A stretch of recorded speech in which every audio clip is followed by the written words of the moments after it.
Doing the thing. Hello, welcome to Foundations of Politics. Today, let's talk about the law and virtue. Before we do, let's take care of some housekeeping. Okay, so turn your paper in if you haven't yet. It was due at the end of the day yesterday. I could extend some grace for the people who finished it before and then just forgot to turn it in. So Thank you. Keep that in mind.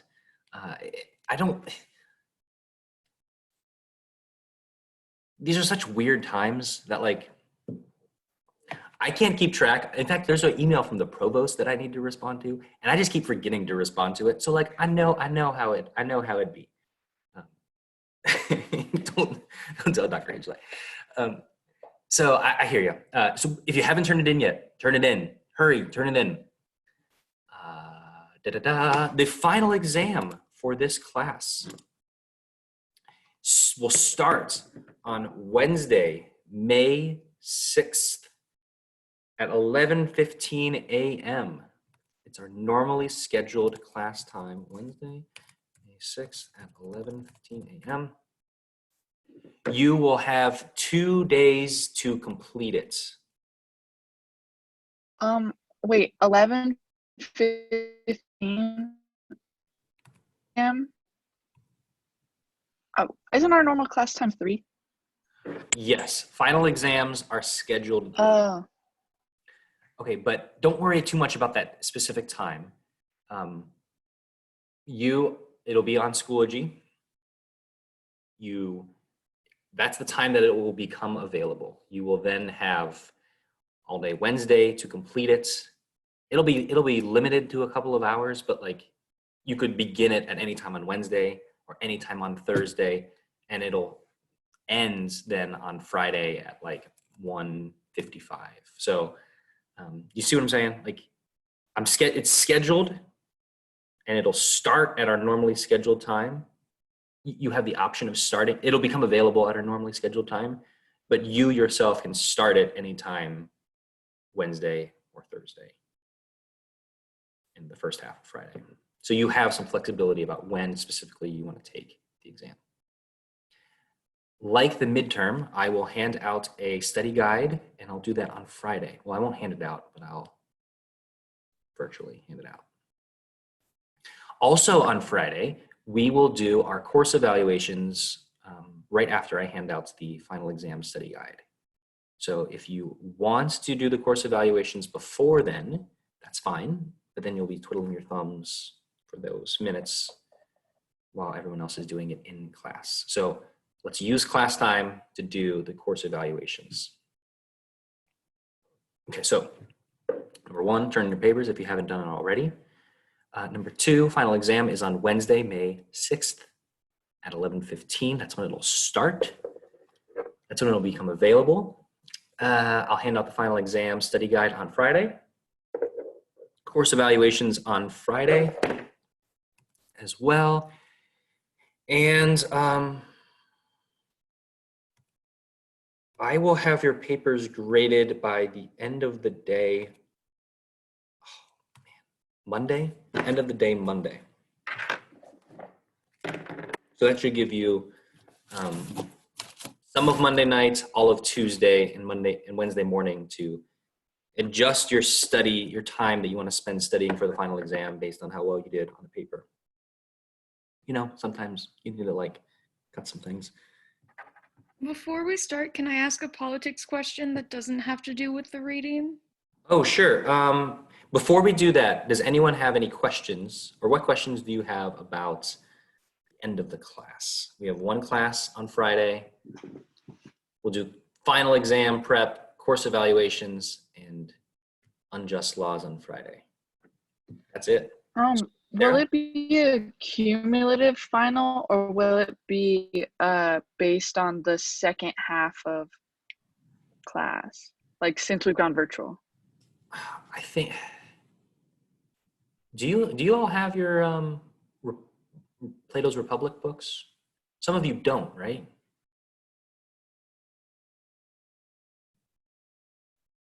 Maddie says that she does. Well, the original plan was to have it mostly after spring break. I think like normally there's a question about like the different definitions of justice put forward. I think I changed. So I think it'll be it's not cumulative in the sense that it's not like I'm just pulling from everywhere. It's rather like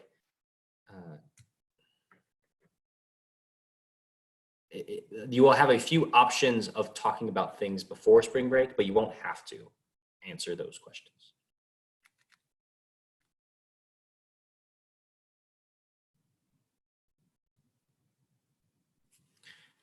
Laurelyn, you have a question? All right, so it is a politics question, but it's not about like Aristotle or Aquinas. I had an argument with my mother the other day because I said that by today's standards, FDR would be a democratic socialist, and she said no. He's a democratic socialist, right?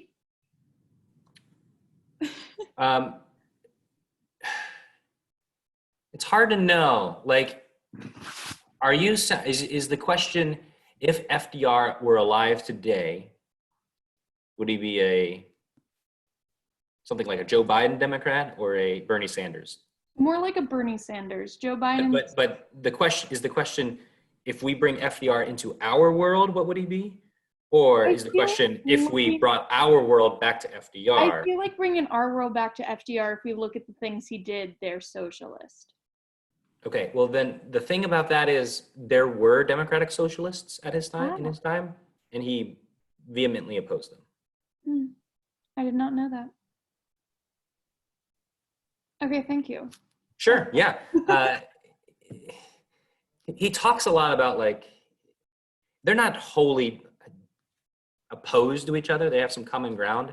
But I think FDR's main project was with the Great Depression, was to like save the free market from itself. That's how he saw it. So he puts up some like roadblocks here and there and like helps stimulate the economy in this way and that way. But he's still fundamentally a pro-business, pro-capitalist politician. And I don't know if you could say that about democratic socialists. Well, and also at the time, the term socialism was heavily equated with like Germany at the time, right? Yes, it certainly didn't mean the same thing today, but what we mean by democratic socialists today, I think he still doesn't fit exactly with that. There was a good article a friend of mine wrote. What's his name?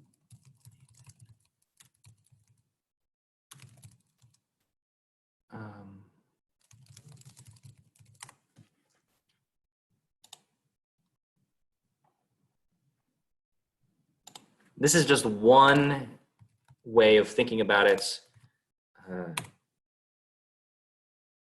His argument in this article is that there's a difference between the progressives and the democratic socialists, but they're not like wholly on different pages. They're not like on completely different pages. They're just somewhat on different pages. However, many people do argue that they are the same thing. So, and Bernie Sanders has, I think, done a very good job positioning himself into the mainstream of American political thought, by calling for a new economic Bill of Rights. And which is to repeat like a new deal, right? So the Green New Deal, it like positions itself as, hey, this is just what FDR was saying, but updated for our time. So I think they've done, it's a good PR campaign.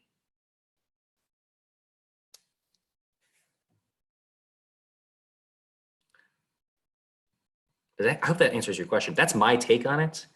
The other thing is like, we professors are, I wrote my dissertation on parental rights in the early 20th century and how the Supreme Court interprets that. Like, I am not an expert on Bernie Sanders, because no one is, because he's like, you know, he's still writing things today. So we don't know.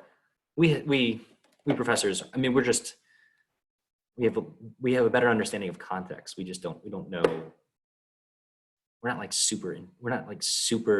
don't have all the answers, and we're not like super human beings. We just context. Dang it.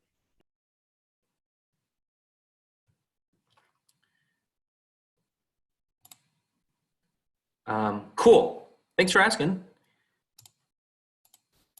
Da-da-da. Wow. It takes so long to get Zoom classes going, in my experience. Let's talk about Aquinas' political thoughts. Key themes today: how does the law attempt to promote virtue? And second, what is natural law? How does the law attempt to promote virtue? And number two, what is law? Aquinas writes, "It is the property of law that it should lead its subjects toward their own proper virtue." In some ways, Aquinas has one foot in the modern world and one foot in the ancient world. And here, it seems like he's pretty much in the ancient world. Today, the general idea about law is that it should not legislate morality. That's the common opinion, I think, of today. Something like, get off my back. How dare you try to enforce morality, or maybe even your version of morality, on me? The law shouldn't try to do that. Just stay neutral, call it a day. Aquinas would say that there is no such thing as a neutral law. Or another way to say this is, the law is a moral teacher. If you don't hear anything else for this, here it is. The law is a moral teacher. Should have that. Just here, let me try it this way.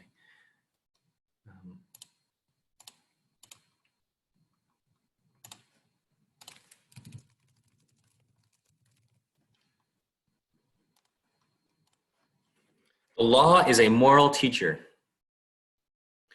What I mean by that is, it is not a question of whether the law is going to form this habit or that habit in us, nudge us in this. It's not a question of whether the law is going to help shape our opinions about morality. It shapes our habits, it shapes our actions. Rather, the question is, how is it going to do that? Or like, in which way is it going to nudge us? The law, it speaks when it remains silent, when it punishes this action, when it promotes this action. Whatever it does, it is communicating some sort of, it's like a way of, it's promoting a way of life.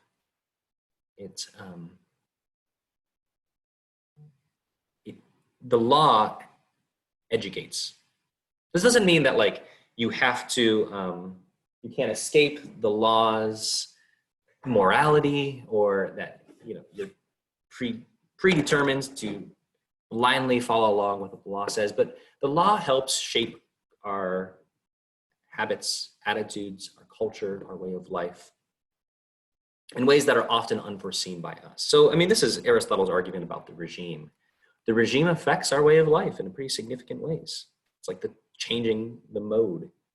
It's a new feel, it's a new flavor, new sound to the regime when you switch the mode. So, according to Aquinas, it is the property of law that it should lead its subjects toward their own proper virtue.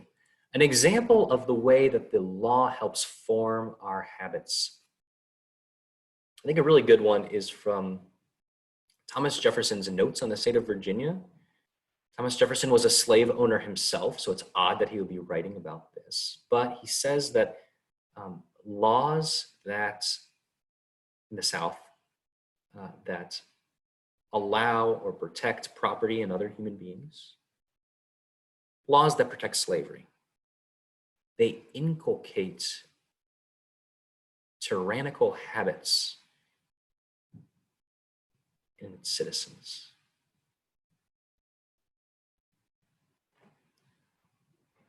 When the law allows one class of people to rule and to be masters over another class of human beings, treat them as slaves, this forms the habits of each group, so that the first group, they're habituated in tyranny. They become masters. They demand to be able to rule themselves and other human beings. They bloat. They fill themselves up, and they're proud, way too proud. It's evil, and it teaches habits that are contrary to Republican governments. In addition, these same laws, they form habits of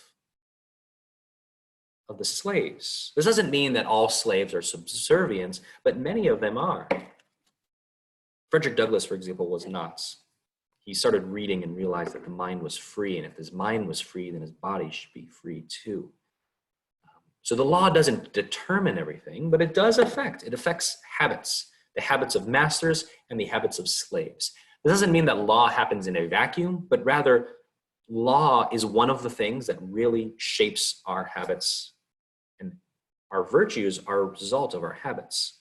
So, of course, the law shapes virtues because the law shapes our habits. I'm reading this book with a friend called, it's called Desiring the Kingdom, I believe, by James K.A. Smith. And in it, he talks about the different ways our cultural institutions, such as like a shopping mall or a sports game, they're kind of liturgical institutions that like shape our habits. There is no such thing as neutrality. They're always pointing us in one direction or another direction. The Supreme Court in Plessy v. Ferguson, the 1896 decision that upheld the doctrine of, established the doctrine of separate but equal. In that court case, the Supreme Court kind of dismissed the law and its educative function. They said, the law has nothing to do with racism. If you really want to solve racism, you just got to go talk to people. Just, go solve the problem that way, talk to people. And to some extent, that's true, right? Like sometimes, it needs to happen on an individual level. But not always, right? Like, isn't it kind of weird that like the law has no effect on our morals? Seems odd, especially odd to Aquinas and paradoxically to Thomas Jefferson. Thomas Jefferson writes in that section that he trembles for his country when he remembers that God is just and that he will not be patient with us for forever. The law forms tyrannical or subservient habits in people. Not in a vacuum. Real human beings influence and enforce this, but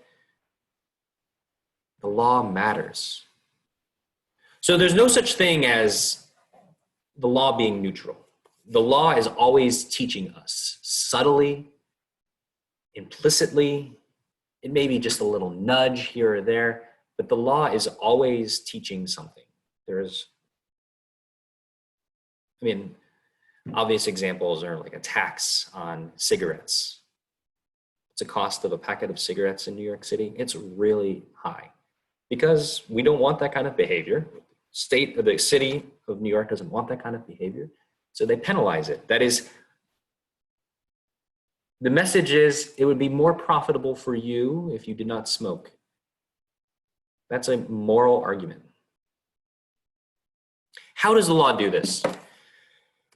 Aquinas starts at the high ground, and then he after that admits that there are many difficulties in the law's attempts to promote virtue. So he starts with like the ideal state, and then moves down from there and actually analyzes how it happens in real life. So, question 92, Article 2. In the response, he says that there are 4 ways the law attempts to promote virtue. First, as was explained above, some acts, the acts of the virtues, are good by their genus. And the act of law that is posited with respect to such acts is to command or to issue a precept. For as Aristotle writes in Ethics, Book 5, law commands all the acts of the virtues. So the law promotes virtue by commanding good acts. Second, by contrast, some acts, such as the acts of the vices, are evil by their genus, and it is characteristic of law to forbid these acts. Third, on the other hand, some acts are indifferent by their genus, and it is characteristic of law to permit these acts. In addition, all acts that have either just a little goodness or just a little badness can likewise be called indifferent. Fourth, finally, it is through fear of punishment that the law induces obedience to itself, and in this regard, to punish is counted as an effect of law. So the law commands good acts, forbids bad acts, permits indifferent acts, and does all this through the fear of punishment. It's all hunky-dory, right? It's all neat and tidy. The law is great all the time, and it always does this. Well, there are, first, some pretty serious theoretical problems with this. So it's not even just like, well, the law is sometimes unjust. That's a problem. But also there are like, even within itself, there are some problems here. I see 4. Turn with me to question 92, Article 1, so a page before. I'm going to start at the second paragraph. Now, each law is ordered toward being obeyed by those subject to it. Hence, it is clear that it is a property of law that it should lead its subjects to their own proper virtue. Okay, yeah, sure. Therefore, since virtue is what makes the one who has it good, it follows that a proper effect of law is to make those to whom it is given good. But here's this huge qualification: either absolutely speaking or relatively speaking. For if the lawmaker's intention is directed toward the true good, i.e., the common good regulated in accord with divine justice, then it follows that through this law, men become good, absolutely speaking.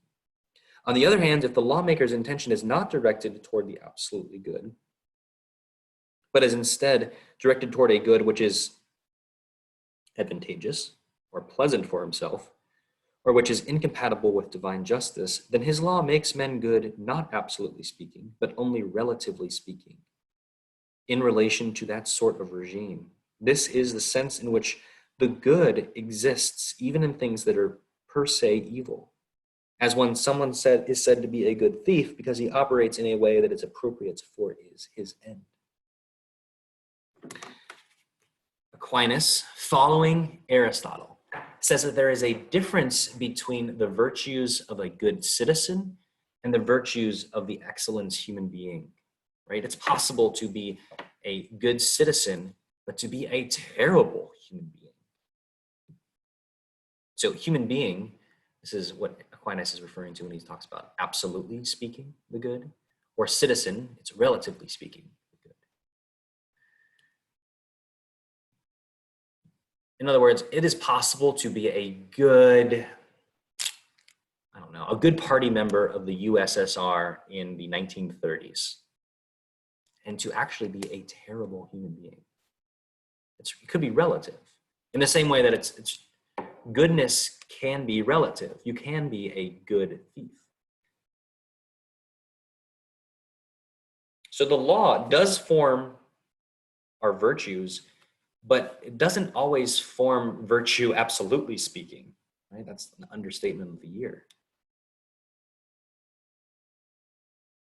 It can, in fact, often does, almost exclusively does, form virtue relative to the citizen.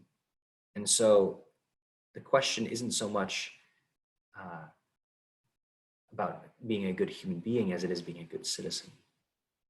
Do you see how he starts with this high ground that comes from the ancients, but then very quickly, like the ancients, descends to the particulars and says, there are some big problems here. Okay, second, there's a difference between an acquired and infused virtue. Have you been struggling with this? I did for a long time until I read specifically this part of Aquinas' Treatise on Law. In Scripture, especially in the Gospels, well, not exclusively, Jesus says that there is none good. No, not one. All of our good deeds are like filthy rags. The human heart is desperately wicked. Who can understand it? We fall short of the standard. And the standard isn't, oh, be a nice person and help an old lady cross the street. The standard is, be perfect as your heavenly Father is perfect. If that's the case, then how can we even talk about forming virtue in ourselves? Right? How can we talk about forming good habits, excellences in ourselves without the assistance of God? Right? How do we reconcile these two things? Aquinas does this by distinguishing between infused virtues and acquired virtues. So let me read the reply to objection 1 in question 92, article 1. As is clear from what was said above, there are two kinds of virtue, acquired virtue and infused virtue. The regularity of these actions play a role in both kinds of virtue, but in different ways.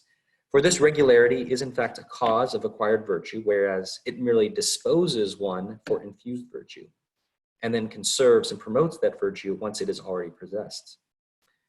Since law is given in order to direct human acts, law makes men good to the extent that human acts contribute to virtue.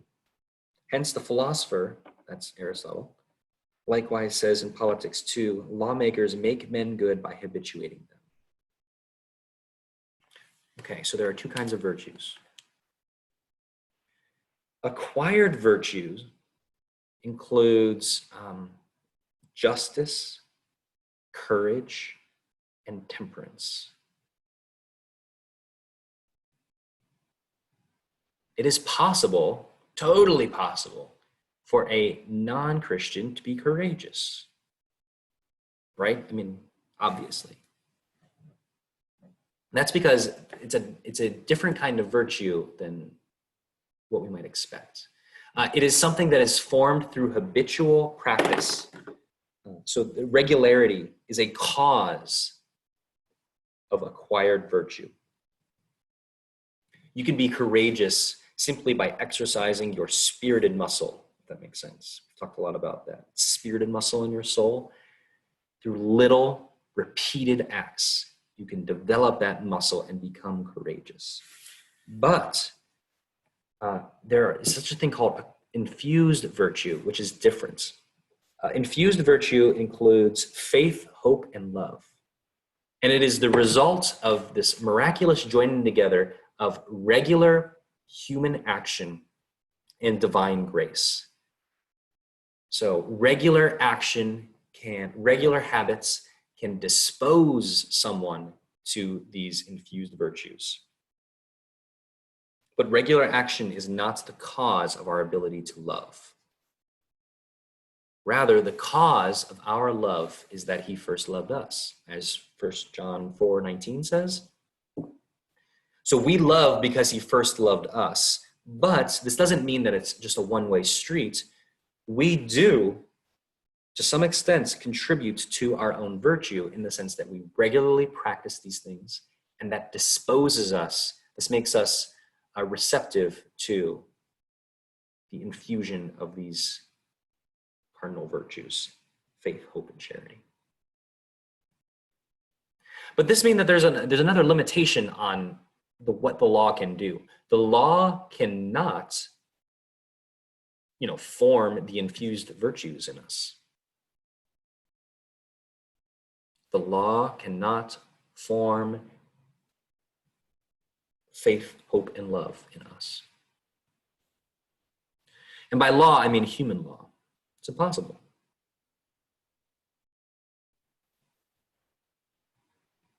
According to Aquinas. Now, number 3, we've already read this passage, but question 92, Article 2, the law commands and forbids and punishes acts. It does not reach the heart. So it's super important the way Aquinas says this in question 92 in the response, question 92, Article 2 in the response. For as Ethics chapter book 5 says, law commands all the acts of the virtues. It does not actually command the virtues. As an example, I was putting my 2-year-old to bed last night, Isaiah, and it's like he was getting late because I was in charge of bedtime last night, and I'm no good at telling people to go to bed immediately. Like one more book, and I say yes. So anyways, he was getting really tired.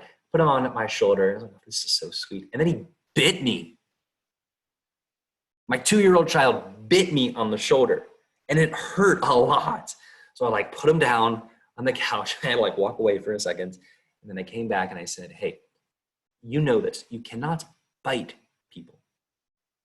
What do you bite? Food. Yes, that's right. Don't bite people. But do you see how my command, my quote unquote law on my 2-year-old was just, it covered an action. It cannot actually reach the interior habits of the heart. I can command him to not bite me. And I know whether or not he bit me or will bite me based on pain in my shoulder. But I don't actually know if he's obeying it because he's fearing punishment or because it's actually something that he wants to do. The law, human law, can command acts. It does not reach internal virtues. And so, yeah, technically the law aims us at virtue, but it can't actually create virtuous human beings. Because human law affects exterior actions, not interior movements of the heart. Finally, and we saw this a little bit in question 92, Article 2, but I think it's more clearly stated in question 96, Article 2. I know we didn't read this, but let's turn there for a minute.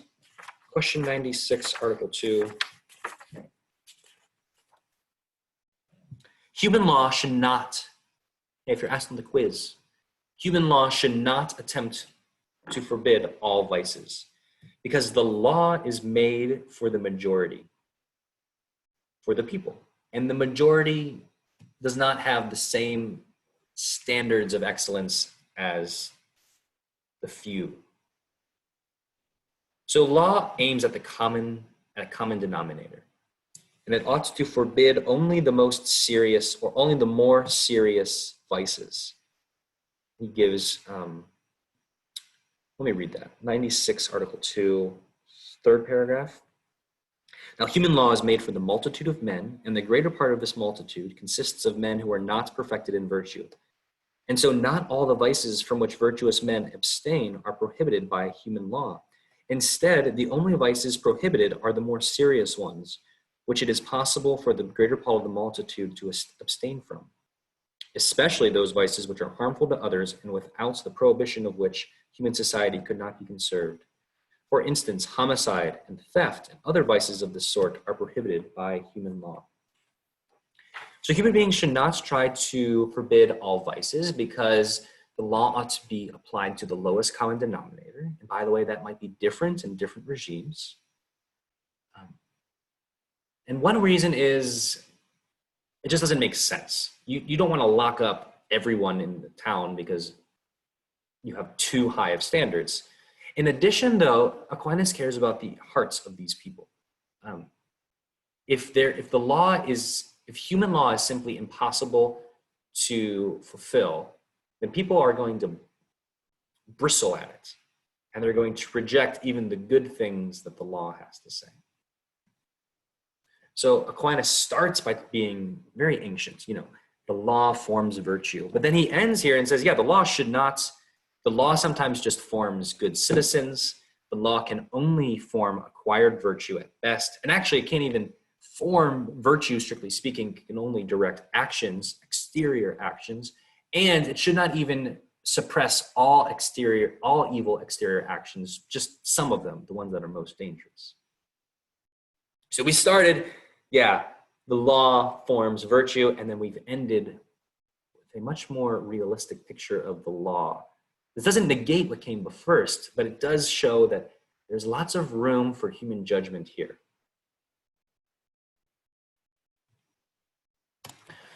Okay, let's see. Oh, wow, lots of chats. Sorry.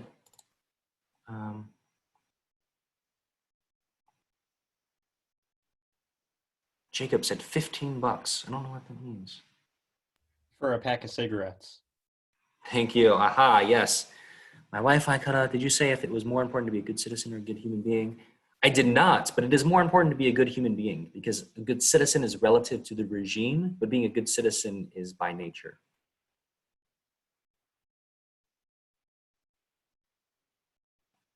Yes, your dog can audit this lecture. Thank you for asking. So the law does form virtue, but it's super insufficient. It doesn't work very well, at least even when it's working perfectly. Human law is insufficient to forming virtue. It helps, but it's just one way, and it doesn't, it's not like, well, the law says it, so yeah, everyone's virtuous now. Let's turn to Aquinas' discussion of natural law.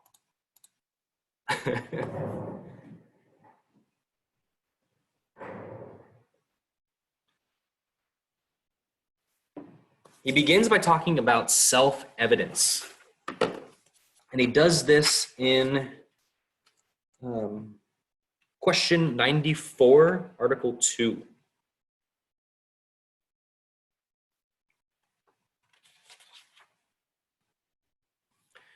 There are two ways that something can be self-evident. First, in its own right. This is like, it's definitionally self-evident.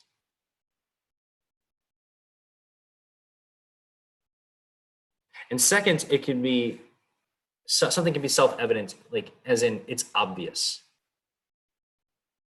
So the first one, a triangle has 3 sides. If you know the definition of a triangle, you know that it is a shape with 3 sides. Aquinas writes in question 94, article 2, in reference to this first definition of self-evidence, that its predicate is part of the notion of its subject. Its predicate is part of the notion of its subject. In other words, like that's what it is. If you know what a triangle is, you know that it is a shape that has 3 sides. Man is rational. That's Aquinas' example. I'm spending some time on this because I think it's helpful to understanding what the founders meant when they said that all men, we hold these truths to be self-evident, that all men are created equal, etc. I updated it for us. Human beings are created equal. If you just know what a human being is, and you have some idea of logic, then you know that every human being, because he or she is a human being, has as much human beingness as other human beings.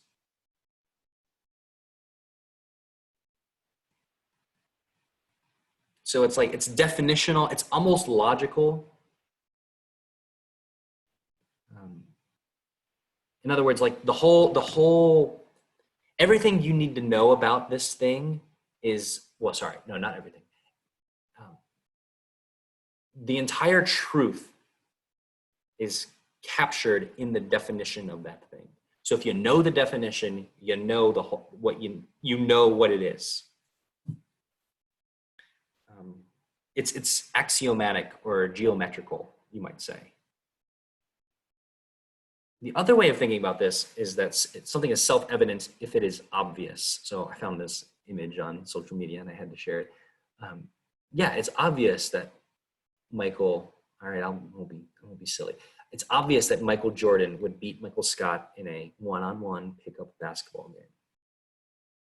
It's obvious. Everyone knows that. It's not a debate. I don't know. I think I could form a pretty good debate for Michael Scott's case. It's always the danger of thinking up an example about something that's obvious.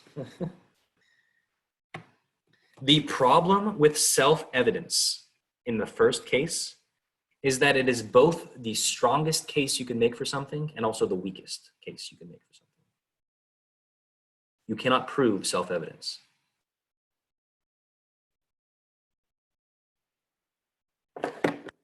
Let me say it this way. Prove to me that a triangle has 3 sides. Or at least, maybe not prove, but just like convince me that a triangle has 3 sides. Okay, so like Mickey Mouse Clubhouse, Dora. These are the shows we watch as kids. They teach us this, that a triangle has 3 sides. Why would they teach the youth something that is not true? Propaganda. 4 syllables. Look at Boom. The government doesn't control what's on TV. I mean, they do, like, kind of. Oh. They control what can't be put on TV. They can't tell you to put something on TV. All right, maybe they're just all wrong. Also, it's a conspiracy theory, but it doesn't need to be a conspiracy theory. They're just wrong. I'll tell you what a triangle is. I agree that triangles exist.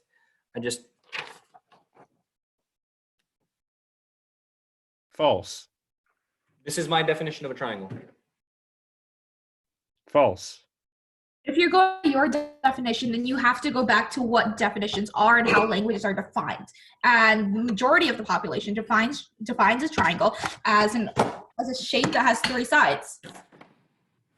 Okay, The so there are majority. connotative and denotative definitions. So that's your connotative definition, but the denotative definition is the general idea of a triangle. My dog just jumped on the bed with his new toy. He's like, oh yeah, connotative idea. I want to say something.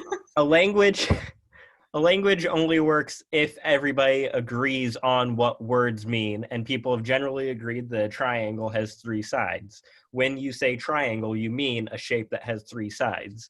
Otherwise, the English language is meaningless. It's not meaningless. I just am contesting it. No, it'd be meaningless if we can't agree on what words mean. How can you say that the words that I'm using in the sentence aren't what I intend them to be? A disagreement of that would be a breakdown of language. Yeah, but it's not so much a debate about words, but rather the definition, the idea of the thing, if that makes sense.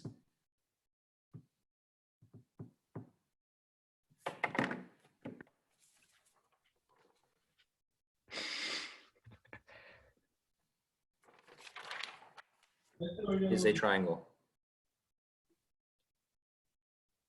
Also the case for Michael Scott being able to beat Michael Jordan in a basketball game is that Michael Scott is a fictional character. And so if his writers wrote him to be able to. So, a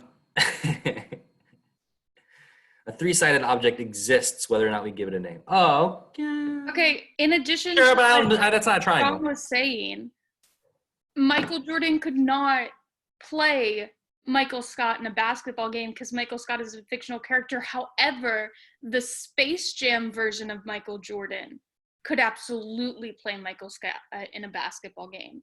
And that's all I have to say. Jacob, I hope you're here. Did you see how I muted Sean? I did that. Just want That's you to the second time you've done that, and both times I died of laughter, if you couldn't tell. Yeah, I'm glad. Yeah.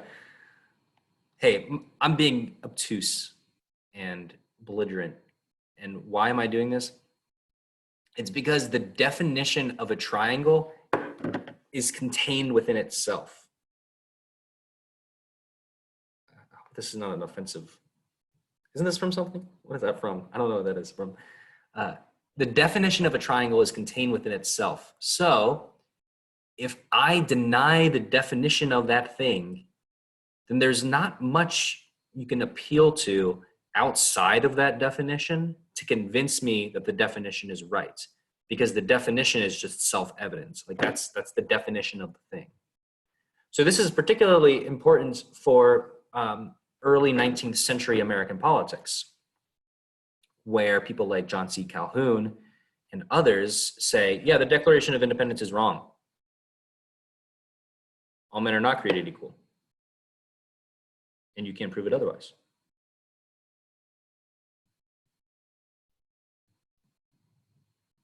Yeah, no, it's not. Not all men are created equal, says John C. Calhoun. And I mean, so on one hand, the founders say, yeah, this is a self-evident truth. Look, it's way up here. It's amazing. And then, but you read it again and they say, we hold these truths to be self-evident. I think the word hold there is important.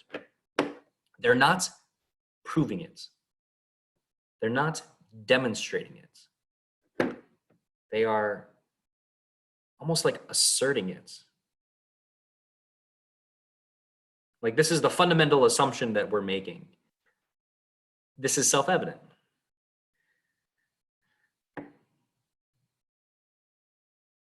Yeah, we hold these truths. We're not proving it. This is the importance then of Abraham Lincoln's second Gettysburg Address.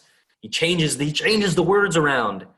70 years ago, our fathers brought forth in this continent a new nation conceived in liberty and dedicated to the proposition that all men are created equal.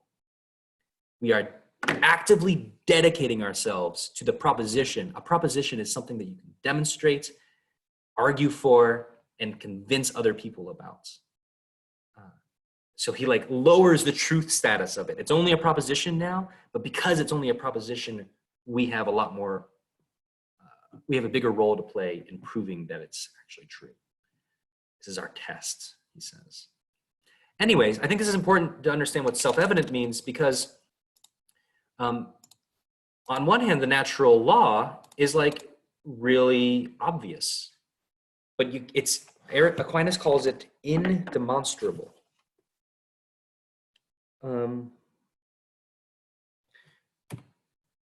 The first precept of the natural law is to do good and avoid evil. And Aquinas gets this from the combination of the first precept of theoretical reasoning and the first precept of practical reasoning. So the first precept of theoretical reasoning is being.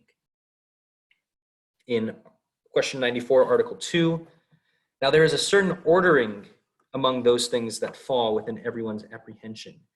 The first thing to fall within apprehension is being, a grasp of which is included in everything that anyone apprehends. So the first indemonstrable principle founded upon the notions of being and non-being is, one is not to affirm and deny the same thing at the same time. And as Aristotle says in Metaphysics 4, all the other principles are founded upon this one. Now, just as being is the first thing to fall within apprehension, absolutely speaking, so good is the first thing to fall within the apprehension of practical reason, which is order toward action. For every agent acts for the sake of an end, which has the character of a good. And so the first principle in practical reasoning is what is founded on the notion good, which is the notion, the good is what all things desire. Therefore, the first precept of law is that good ought to be done and pursued, and that evil ought to be avoided. And all the other precepts of the law of nature are founded upon this principle. This isn't like, there's not a lot of content here. You know what I mean? It's just like, do good, avoid evil. And we get that because first, something cannot exist and not exist in the same way at the same time. It's the principle of non-contradiction. The first thing we understand as theoretically reasoning people is being and non-being, the law of non-contradiction. You see how he's arguing from a logical standpoint? being cannot equal not being. And then he combines that theoretical reasoning with practical reasoning, which is that following Aristotle, Aquinas says, everyone does everything for the sake of what is held to be good. Yes, what is only held to be good. Because obviously everyone does not do everything for the sake of the good, but rather what they hold to be good. So we have being and non-being, and then good. So the first precept of the natural law is to do the good and to not do the not good, or to do good and avoid evil. That is the first precept of the natural law. From this first precept, we get 3 secondary precepts. So the first precept is do good and avoid evil. And then 3 precepts follow from that. And Aquinas builds up from the lowest part of creation up to the highest part of creation on earth. The first precept, these are the secondary precepts of the natural law. First, self-preservation. We share this with all other substances, all other living substances. That's the general rule that human beings follow, and we follow this rule as plants follow it. We preserve ourselves in our own way. The second secondary precept is the one that we share with animals.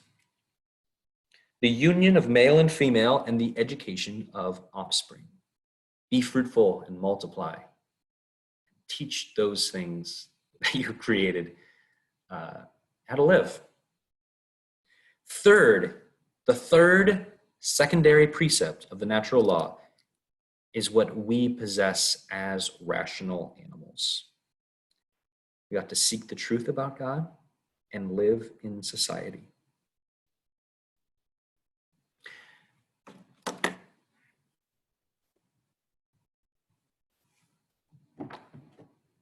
So, on one hand, these are like super obvious, like do good and avoid evil. That is a precept of the natural law.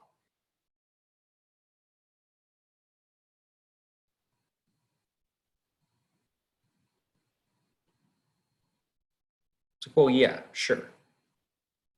On the other hand, though, this is really vague. And again, Aquinas says that this is indemonstrable. Cannot prove that this is a precept of the natural law. It is self-evident. It's self-evident on the basis of our first precepts from theoretical and practical reasoning. So this doesn't answer all questions. In fact, this answers like precious few questions. So the natural law isn't something that like resolves all disputes or gives us concrete ways of solving problems. It is rather a general framework of precepts, general rules for action. And Aquinas says as much in question 94, Article 4. The further you come down from the clouds, the closer you get to where the rubber meets the road, the more exceptions to the rules there's going to be. So yeah, we should educate our offspring. Does that mean that like education should be publicly funded? Who's ultimately responsible for this? Parents, children, the state, someone else? Should public schools teach creationism, evolutionism, both or neither? Or something else? Should parents be allowed to homeschool their kids? Should the federal government give tax credits to parents who want to send their kids to private schools? Should there be some sort of credit that just follows the school around? Should it be based on the county? Should there be standardized tests for students throughout America? Do you see it like how there are a million questions that follow from educate your offspring that are not answered by the natural law. This isn't to disparage the natural law. It is rather to encourage you to see that you are free and responsible